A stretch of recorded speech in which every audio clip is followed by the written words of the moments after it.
I invite you to take your copy of the Word of God and turn to Jeremiah chapter 29. We're going to continue on with this study in Jeremiah. Remember the setting, what we've been studying. The folks had been taken, part of the city had been taken as prisoners, captives from Jerusalem to Babylon by King Nebuchadnezzar, the head of the Babylonian Empire. And so you got the queen's mom, and you got officers, and you got a lot of very skilled laborers, more royalty or nobility are over in Babylon. And then you got Zedekiah and the leftovers in Jerusalem. And Jeremiah is in Jerusalem, and he's sending a letter now, singing a prophecy to all the folks that are in exile. And he sends them this prophecy. From last week we learned he gave them God's plan. And what was God's plan for them? Settle down. You're going to be there for how long? 70 years, right? You're not getting out of there, even though the false prophets are saying, oh no, we're all going to get out of here. 2 years, the yoke of bondage is going to be broken, and we're all going to be set free. Jeremiah says, no, that's not what's going to happen. So that was God's plan for the exiles in Babylon. This letter, this prophecy Jeremiah sent them. But that wasn't the only message in the letter. It was actually several messages for different people in Babylon in exile. So there's a little outline for the chapter 29, and that's quite a novelty here. You rarely get an outline from Pastor Rob, but there you go. You have an outline. So enjoy that, and we'll get you another one in 5 years or so. So anyways, we got the message for the folks in Babylon about God's plan for them. That's what we did last week. And this week we're going to do the message for the folks in Babylon about God's plan for Jerusalem. So he's going to tell the guys in Babylon what God's doing back in Jerusalem. And then there's a message for some false prophets that are over there, and a message for a false priest, specifically Shemaiah. And we're just going to butcher Old Testament names all day today, because there's a lot of tricky ones here. So let's pick it up. Jeremiah 29, verse number 15. And we'll just read through some of these verses and then make some observations. So this is Jeremiah says, because you said, the Lord has raised up for us prophets in Babylon. So this is the message to the exiled people. And the exiled people have said, hey, God's raising up prophets for us here.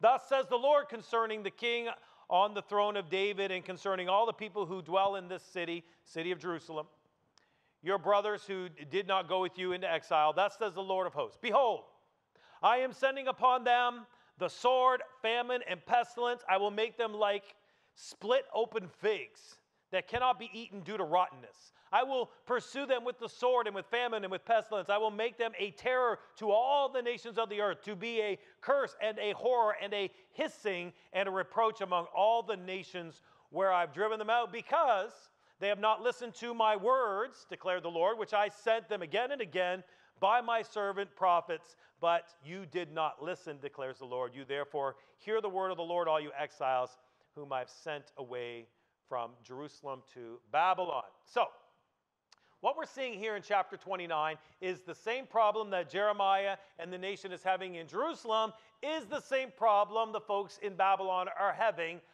false prophets. False prophets. Verse 15, so you said, the Lord has raised up prophets here for us. So Jeremiah must be, at this point, this little slide here, be doing this right about now. A double face palm for the epic failure of false prophets now in both cities. Because you'd think the exiles in Babylon would have learned their lesson by now, right? After all, it is because of the rejection of Jeremiah's prophecies and listening to false prophets' messages that has gotten them into this mess to begin with.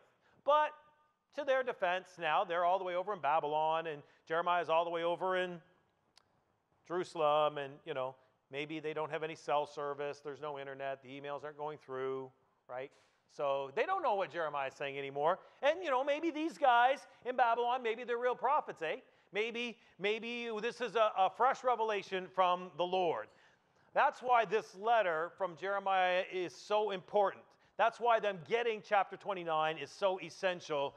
They've heard the words from the false prophets, and now they got Jeremiah's message, so they can look at the both of them and decide, well, who's right? Right? Who's telling the truth? So there's a question for you. How do you know who's telling the truth? Well, it ought to be based on which prophecy comes true, right? Which prophecy come true? Will they, the one prophecy, they're going to be released. They're going to be released in 2 years, and the yoke of bondage is going to be broken from Babylon, and they're all going to get to go back to Jerusalem. Or will what Jeremiah says happen, which is verse 16, verse 17, I'm going to send sword, famine, pestilence on the city of Jerusalem. Will make them like a split open fig. A split open fig. So the folks will be able to know who's telling the truth based on which one happens. Since those already in exile are out of harm's way, they will be the witnesses now. They are going to be the spectators to sit back and get some popcorn and watch what happens to Jerusalem. To Zedekiah and all the people and all the families and friends and their countrymen, they get to watch to see who's right. Interesting position to be in, right? Because as we mentioned before, the folks back in Jerusalem, they thought they were the lucky ones who got left behind and didn't get taken as prisoners and captives to Babylon. They were the ones who were spared. Meanwhile, the guys in Babylon assumed that they were the ones suffering and they were the ones that were in captivity, and man, this really stinks. But really, they got it all backwards because being taken away was an act of mercy. It was a way that God was sparing them. Meanwhile, the ones that are left in Jerusalem, according to verse 17, they're the ones that are going to get the fire and the pestilence and the sword, and they're the ones who are doomed. So much so that they're going to be like split open figs. That's a very vivid simile, isn't it? This is kind of where your New American Standard version gives you more closer language to the original Hebrew than, say, your NIV, which I think your NIV just says, like poor figs.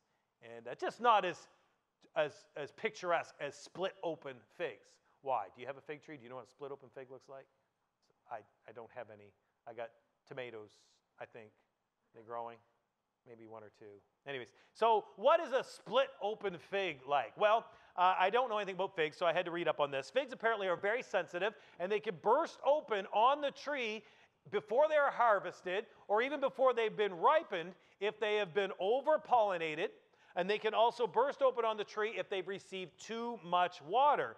And if this happens, the protective shell is broken and the fruit is exposed, then it's exposed to the elements, meaning it will decay. And what else would happen if your fruit split open? What happens? The bugs get in there, right? The insects will get in there and start eating it. And nobody wants to eat anything that's rotting and infested with bugs, right? Have you ever gone to the grocery store and they got that big bin of corn right there, you know, and it's all still in its leaves and its husk, and they put usually a cardboard box beside it, and they're selling them like 4 for $1 or something like that, or 10 for $1 or something. I don't know. They're just trying to sell corn before it goes bad. And you can husk them right there before you take them home. You don't have to. You can just buy them, take them home, and husk them later if you don't have time. But I always husk them there. You want to know why? Because I grew up, we had gardens with corn, and my mom would send me and my sister to the gardens, me and Angela, say, go get some corn for supper. And then we'd go to the garden to get corn for supper. Interesting enough, when I was growing up, if you had corn for supper, you know what you were eating? That's it, right? Corn on the cob. And Ileana moved to Canada. I took her to a corn boil, and she's like, okay, a corn boil. And we ate corn, just corn. And she's like, this is crazy. What's wrong with Canadians? They're just eating corn. But, at that time, actually, that was really all we had to eat. We were at that lean time of the year, and nobody was getting paid, and corn in the garden was supper. So I liked that. I thought that was a pretty cool supper. You need corn. But the reason why you husk them, I learned to husk them before I brought them home, is because there's certain worms that really love corn. And when you open them up, if you see these little trails going down through your corn, that means the worms are already in there eating away. And you don't really want to boil one of those suckers up and eat them. So you would always check them. Now, if they were at the top part of the cob, you'd just what? You just break that off and biff that, eh? And then you could still save 2/3 of it. But if it had trailed all the way down through your corn, you didn't want that because nobody wants to eat a big fat worm, right? So yeah, that was something we were always looking for. So I remember that, and I always husk my corn at the grocery store just to check it for bugs. But a split open fig is rotting and bug infested, and it's not anything you want to have. So God is saying to these people in Babylon, very descriptive language, you don't want to be back in Jerusalem. That is nothing you want to be a part of. Verse 18, I will pursue them with the sword, famine, pestilence. I will make them a terror to all the kings of the earth, to be a curse and a horror and a hissing and a reproach. That's a lot to be, isn't it? A terror, a curse, a horror, a hissing, and a reproach to all the nations where I have driven them.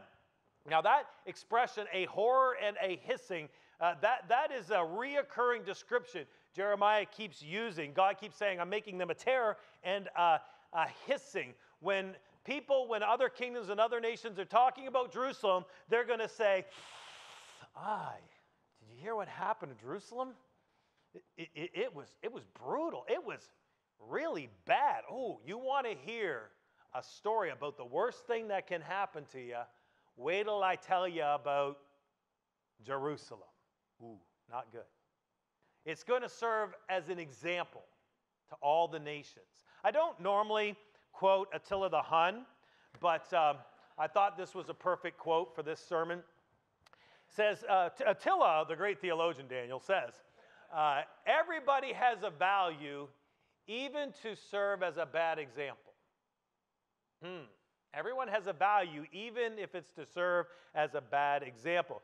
You know what was sad about this destruction of Jerusalem and Israel is that God's whole intention for his chosen people, the whole point of the Abrahamic covenant of being special land and seed and blessing was for God's chosen people to be a shining example to all the nations of how great Israel's God was. God had devastated the Egyptian empire with all the plagues and the exodus out of Egypt, and he was going to wipe out all the Canaanites and when they come in and overtake the promised land, and then in that promised land, God was going to bless them tremendously. Now, during the reign of King David, the conquest of the land was completed, and they drove out all the ungodly, and they were able to establish and control the land. And during the reign of King Solomon, the nation was elevated to a status of most notorious blessed nation on the earth. Look at 1 Kings chapter 10 with me for a moment. Turn to 1 Kings chapter 10. That's after the Samuels, 1st and 2nd Samuel, 1st and 2nd Kings. Chapter 10, verses 1 through 9. I want to read this. This is an example of what I was talking about. So many of you remember this story. Now, when the queen of Sheba heard about the fame of Solomon concerning the name of the Lord, she came to test him with difficult questions. So she came to Jerusalem with a very large retinue, like a big, whole fleet of people, camels carrying spices and gold and precious stones. So she came just making a show of her wealth and all that she had. She's kind of putting on a show for him.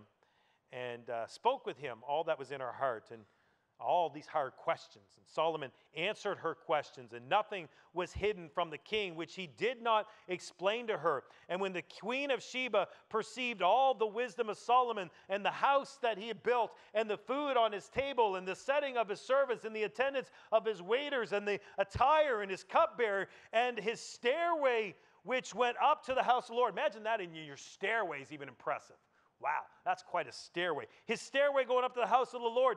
There was no more spirit in her. There's no more critical spirit in her. And she said to the king, it was true. It was a true report which I heard in my own land about your words and your wisdom. Nevertheless, I did not believe the reports until I came, and my eyes have seen it. And behold, the half was not told me. You exceed in wisdom and prosperity the reports which I have heard. Now, how blessed are your men, how blessed are all your servants stand here before you continually and hear your wisdom. Blessed be the Lord your God, who delighted in you to set you in the throne of Israel, because the Lord loved Israel forever. Therefore, he made you king to do justice and righteousness. And then just look a little bit further down to verse 23. So King Solomon became greater than all the kings on the earth in riches and wisdom, and all the earth was seeking the presence of Solomon to hear his words, which God had put in his heart. See, it's not Solomon's words, it's whose words? God's words, which were in his heart. And they brought every man his gifts, articles of silver and gold and garments and weapons and spices and horses and mules, so much, year by year. So we see here in the Queen of Sheba's testimony, the purpose of Israel is to be so blessed that people would say, "Blessed be your God, Solomon. Blessed be the God of Israel." At one time, all the inhabitants of the earth knew about the Creator God. At one time, when they all came off the ark, the post-Diluvian, the post-flood generation, all the people on the earth knew about God. But the rebellion of men resulted in the Tower of Babel, and then the confounding of the languages, after which the humanity was spread out across the earth. When they spread out with the separate languages, they did not have any specific revelation, and they lost contact with God, and they resulted in the worship of false gods and making of idols and falling prey to the doctrines of demons. But Israel was going to be an opportunity for God to come down and reveal himself to humanity, to pour out his blessings on this chosen people in such a powerful way that God would be undeniable, and the God of Israel would be known as the Most High God. Israel would be the shining example, and this too was God's plan, not just for Israel, but it is God's plan for us through living our lives for Jesus. As Jesus said in Matthew chapter 5, "Let your light so shine before men that they will see your good works and say, 'Wow, you're so good, Mike.' No, see your good works and what? Glorify your Father which is in heaven." You ever notice how often we refer to the Sermon on the Mount in our preaching? You know, it was the first book we studied through at Faith Bible Church when we started 12 years ago. It kind of laid a foundation. I'm thinking probably it's about time maybe we should cycle back to the Gospels. So I'm thinking after we're done Jeremiah in 2020, maybe we'll get back to the Gospels. Just like Israel, who was to be a shining example to the nations of the world, we too are to shine before all men. I wonder if we're doing that. I wonder if we shine. Do our lives and our words and our actions, do we declare the glory of God? Or are we just kind of dazed and confused like the rest of the culture? Just a little lost. I remember growing up, in the summer, my dad would speak at Bible camps in northern Maine and the maritime provinces of Canada. And the Bible camp counselors were teenage-age kids and college-age young adults, you know, like Heidi and Shayla and Katrina is doing this at Bible camps, you know, and doing this in the summer. And when I was in elementary school and in middle school, I thought those guys were the coolest people in the world.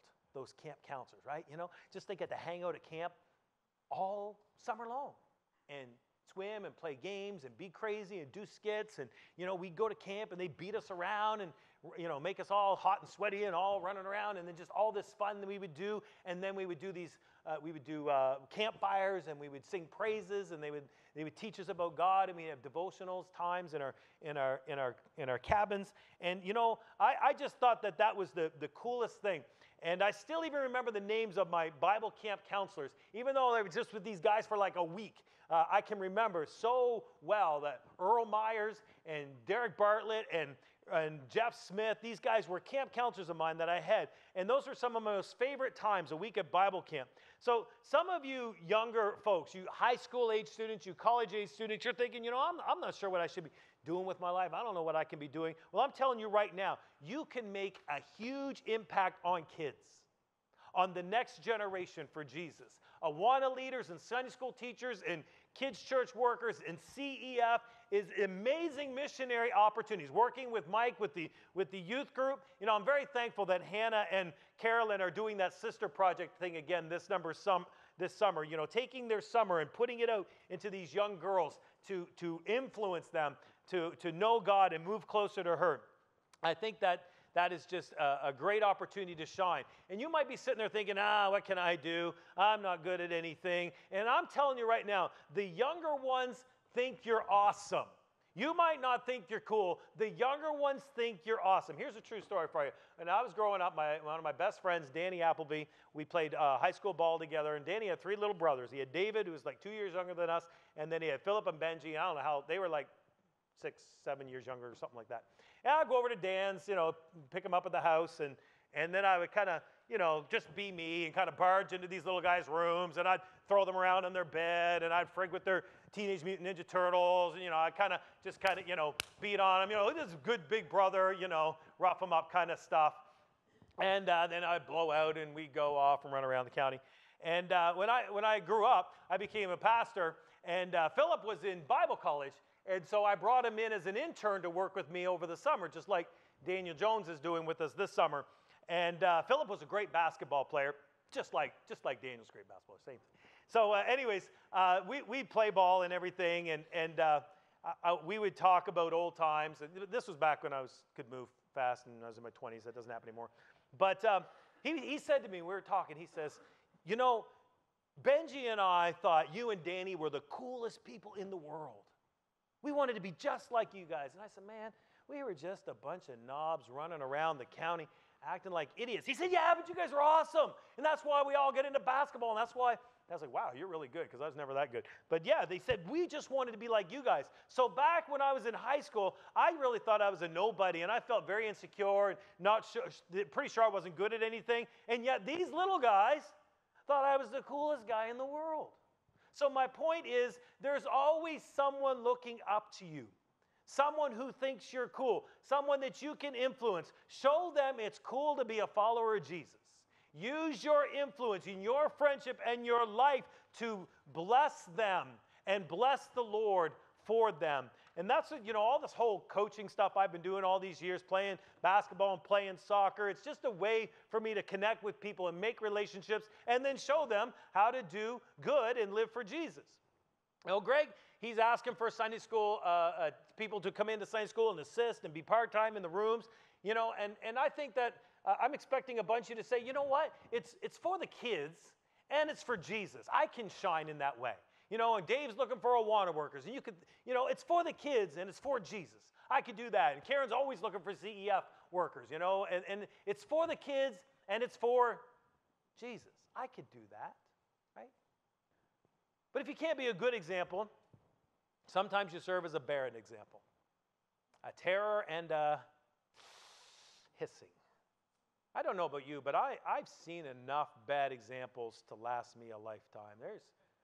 There's plenty of that to go around. You know, I got it, right? I got it. Rejecting God's word is going to, living your life on your own strength, you're going to what?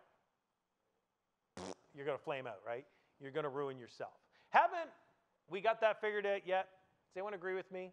I don't need any more evidence of what not to do, right? Been there, done that, lost the shirt, got hissed at. No, seriously, I did. I've been hissed at. You know, back when I was in college, I started dating Ileana. One of her professors, the head of her department, Bernard Fuller, pastors a church up in PG County. She advises here. He says, Rob McNutt, are you sure? Don't know about that guy. Thanks a lot, Bernard. Way to wreck a guy's chances. I don't blame him for that. He had high hopes for Ileana. All the staff did. They thought she was great. Boy, she had them fooled. No. She was awesome. I wasn't. I was still doing the same things in college that I was doing in high school. You know, just being a knob, running around, acting like an idiot. 10-year-old sounds cool, but Bible college professors didn't think so. They thought I needed to grow up. And he was right. I made him hiss. Till I finally said, you know, I'm kind of tired of that. And I decided, Lord, I'm tired of being an idiot. I'll just do what you say. Once I started speaking God's words and not my own, people started thinking I wasn't an idiot anymore. Still am. It's just when I'm repeating God's word, I sound wise. Because there's power in God's words. Amen?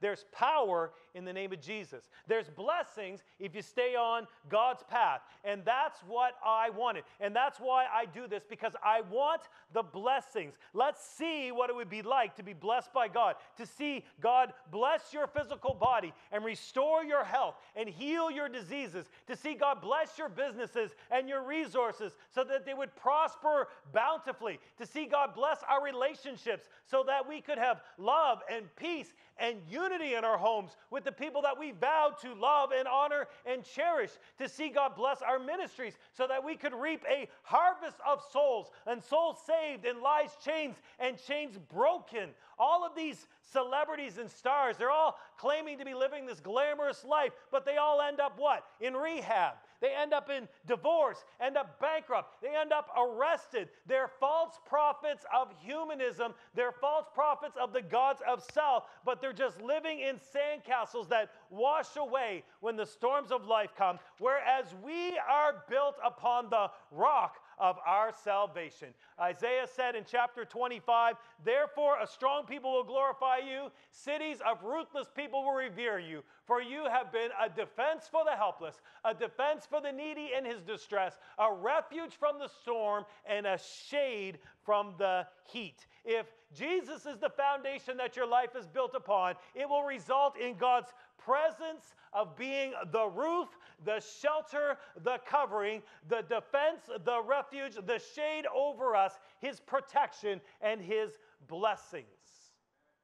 So now the exiles have the message from the Lord about what is going to happen to Jerusalem, a message that conflicts with what the false prophets have been telling them. Well, God is not done with those guys, and since they are giving all these false messages, he's got a message for them this morning, picking it up at verse number 21. Thus says the Lord of hosts, the God of Israel, concerning Ahab and concerning Zedekiah, who are prophesying to you falsely in my name. Behold, I will deliver them into the hand of Nebuchadnezzar, king of Babylon, and he will slay them before your eyes. Because of them, a curse will be used by all the exiles from Judah who are in Babylon, saying, may the Lord make you like Zedekiah, like Ahab, who the king of Babylon roasted in the fire. Sounds lovely, being roasted in the fire. Because they acted foolishly in Israel and have committed adultery with their neighbors' wives and spoke words in my name falsely, which I did not command them. And I am he who knows, and I am a witness, declares the Lord. There's a great I am. I am he who knows, and I am a witness. So once again, making an example of. You know, it's pretty bad when they bring up your name and it's synonymous with a curse, right? That your name has been ruined forever. You notice how popular many names from the Bibles are, right? Parents love naming their kids Daniel, right? That's a good one, right? John, or James, or Joshua, David, or Timothy, Mary, Rebecca. You'll notice people stay away from the name Judas, right? Jezebel, Nimrod. Savannah, was that one of your choices? A Judas or Nimrod? I don't know, right? These are notoriously bad people. Lots of people are named after the angels. We got Michael and we got Gabriel. Not too many Lucifers running around there. I noticed there's a nursery. There are no Lucifers in the nursery. Because that name is synonymous with someone who's cursed. Verse 22, it says that a curse will be used by all the exiles. May the Lord make you like Zedekiah. Hey, you go there. May you be like Eric, who just got roasted in the fire. You know, that's what you be remembered by, being roasted, barbecued, just not the good kind. That's what happened to you. So it's a stern warning, isn't it? You know, I think we know from Daniel, the book of Daniel, Shadrach, Meshach, and Abednego were thrown into the fire. So it seems like Nebuchadnezzar liked to use fire. It's kind of a gruesome, painful way to die. It really sets a good example not to hack off the king. So a stern reminder for all of us would-be teachers who may be thinking about teaching falsehoods or indoctrinating people with lies. James says in James chapter 3, let not many of you become teachers, my brethren, knowing that we will incur a stricter judgment. Do you think all these people in the pulpits and preaching heresies, contradicting what God says, do you think they think about that? A stricter judgment? I think they ought to. They ought to. One more message here from chapter 29. This is for a particular guy, Shemaiah. Shemaiah, verse 24. Shemaiah, you shall speak, thus says the Lord of hosts, the God of Israel, because you have sent letters in your own name to all the people who are in Jerusalem, and Zephaniah, the son of Maaseiah, the priest, and to all the priests, saying, the Lord has made you priest instead of Jehoiada the priest, to be the overseer in the house of the Lord over every madman who prophesies, to put him in stocks and in iron collars. Now then, why have you not rebuked Jeremiah, who prophesies to you? For he has sent to us in Babylon, saying, the exile will be long. Build houses and live in them, and plant gardens and eat their produce.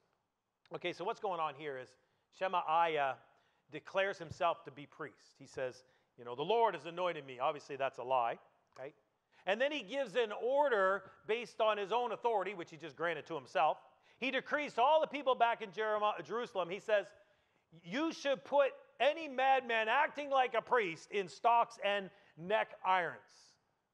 Which you remember, at one time, Jeremiah actually spent some time in the stocks, right? They actually put him out by the gate in them. And then he says this, why haven't you reprimanded Jeremiah, who poses like a prophet? So it seems like Shemaiah has someone specific in mind when he gives his decree about a madman and putting him in stocks. So basically what he thinks is that Jeremiah is a madman, should not be taken seriously, and should not be considered a prophet. So what we got here is the classic name calling, giving someone a derogatory, demeaning label as a means of discrediting their message. We see so much of this in our society, don't we? You don't like somebody's ideas or doctrine, you just call them names. You just call them, sexist and misogynistic and judgmental and racist and self-righteous. Madman. Call him a mad. He's psycho. He's crazy.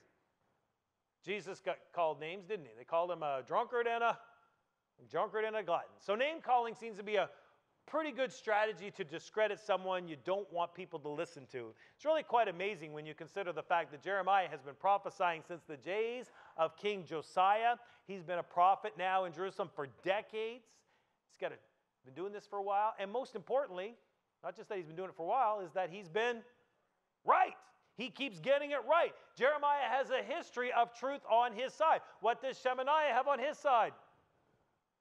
Popularity.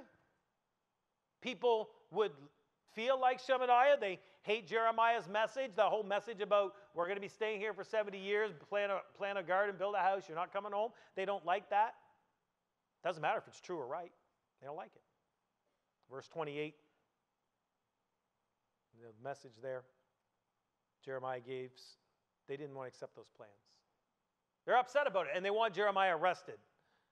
That's rough for Jeremiah, but that wouldn't happen nowadays. That just happened long ago, far away. Nobody'd ever get arrested for reading the Bible, would they? Telling God's word? Hey, you want to hear a news report I saw this week? A Christian preacher says that he's been banned and arrested for reading the Bible aloud outside of St. Paul's Cathedral in London. After church staff complained, the cathedral later explained it's seeking to provide a safe space. Alan Coots, 55, said that St. Paul's officials had tried to remove him on 10 out of 11 occasions in the past few months as he read the gospel on the church property. He's just reading the gospel on the church property, and one occasion he was arrested. Seems to me like they've lost their ways, Coots stated. They have obviously not understood the whole reason for the Church of England exists for the propagating of the gospel. He said that he was reading Jesus' words from the Sermon on the Mount on the occasion he was arrested. The preacher added that he hopes that this incident can serve as a wake-up call for them to start teaching the Bible instead of becoming a museum for visitors to pay money. The cathedral defended its decision. This is what they've said. In order to provide a prayerful and safe space for all, St. Paul's has a policy of limiting any form of public oration or protest or demonstration or preaching in order to not be a disturbance to people. Our policy is to allow a short interval and then ask people to stop and involve the police if they refuse to move on off the cathedral's land. You know what Coots does for a living? He's probably a preacher, right? He's a bus driver. He's a bus driver. And he insisted he wasn't disturbing anybody. He says, well, I have a naturally booming voice, and I don't speak softly. I think the Lord gifted me that voice for a reason, so that I should go and read the Bible publicly. I started at St. Paul's because it is a public venue with many nations converging. The preacher noted that he did not receive any complaints from the public.